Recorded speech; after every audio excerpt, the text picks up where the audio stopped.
السلام علیکم ورحمۃ اللہ وبرکاتہ۔ نبی پاک صلی اللہ علیہ وآلہ وسلم کا ارشاد ہے کہ دعا عبادت ہے۔ تو تمام عبادتوں میں سے دعا ہی ایک ایسی عبادت ہے جس کے لیے کوئی جگہ، کوئی دن، کوئی وقت، کوئی خاص طریقہ مقرر نہیں ہے، بلکہ انسان ہر لمحے، ہر گھڑی دعا مانگ سکتا ہے۔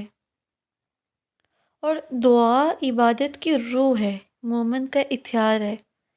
دعا وہ دروازے کھول دیتی ہے جو دروازے سم ٹائم ہماری کوششوں سے نہیں کھلتے، کہ کسی کام کے لیے ہم بہت کوشش کر رہے ہیں لیکن ساتھ ہم جب دعا کو ایڈ کرتے ہیں تو بہت سارے بند دروازے ہمارے لیے کھلنے لگتے ہیں۔ نبی پاک صلی اللہ علیہ وآلہ وسلم کی اگر ہم زندگی دیکھیں تو بہت ساری دعائیں ہمیں ملتی ہیں۔ اگر ہم ان دعاؤں کو اپنی لائف میں شامل کریں تو ہماری زندگی پر اس طریقے سے بہت آسان ہو جاتی ہے۔ تو دیکھیں، جب دعا عبادت ہے نا، تو صرف ہم نے یہ نہیں سمجھنا کہ میں نے کوئی اللہ پاک سے اگر دعا مانگی تو وہ میری ضرورت اور میری حاجت اسی وقت قبول کر لے۔ اگر وہ نہیں قبول کرے، اگر ہمیں لگے کہ ہماری دعا قبول نہیں ہوئی ہے تو پھر اس پہ گلہ شکوہ نہیں کرنے لگ جانا، کیونکہ قبولیت دعا کے بارے میں نبی پاک صلی اللہ علیہ وآلہ وسلم نے 3 صورتیں بتائی ہیں۔ یعنی کہ اگر ہم کوئی دعا کرتے ہیں تو اس میں جلدی نہیں کرنی کہ یہ جلدی سے قبول ہو۔ اگر نہ ہمیں لگے کہ ابھی تو اتنی دعا مانگ لی، نہیں قبول ہوا، قبول ہوئی تو اس پہ گلہ شکوہ کرنے لگیں اور دعا مانگنا ہی ترک کر دیں۔ ایسا نہیں کرنا۔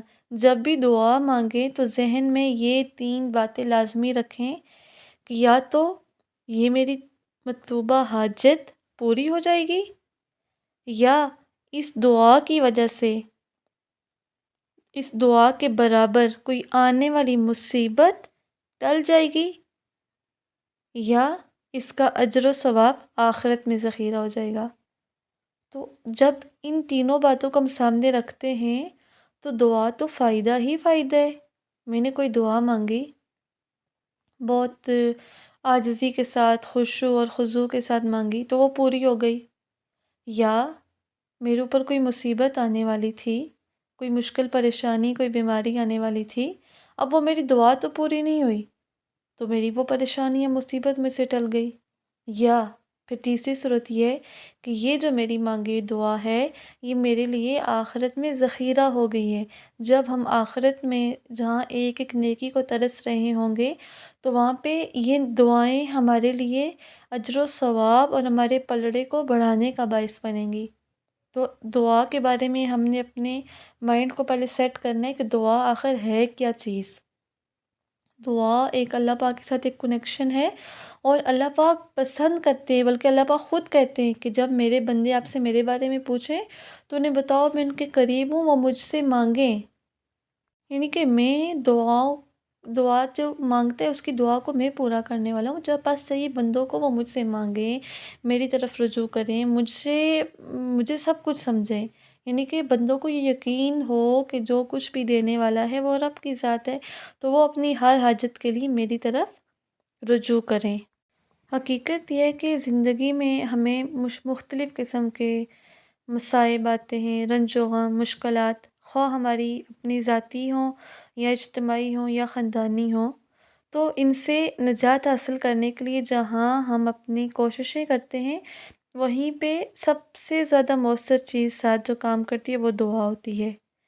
تو اگر کوئی انسان دعا کے بغیر زندگی بسر کر رہا ہے تو اس کی مثال ایسے سمجھ لیں کہ جیسے کوئی سپاہی جو جنگ میں حصہ لینے کے لیے ہتھیار کے بغیر میدان جنگ میں گھس جائے، یعنی کہ وہ ہتھیار لے ہی نہ اور خود ہی لڑائی کرنا شروع ہو جائے تو کیا حال ہوگا اس انسان کا۔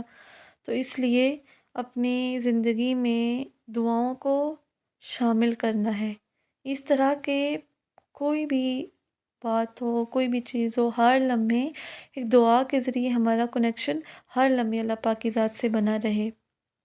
اور ساتھ میں اپنی یہ ذہن اس چیز پہ بھی سیٹ کرنا ہے کہ یہ کچھ لوگ سمجھتے ہیں کہ صرف اللہ پاک جو ہے وہ نیک لوگوں کی دعا جو ہے وہ قبول کرتے ہیں اور گناہ گاروں کی دعا قبول نہیں ہوتی۔ تو اس بات سے بھی اپنے ذہن کو آزاد کرنا ہے کہ اللہ تعالیٰ سب کا رب ہے۔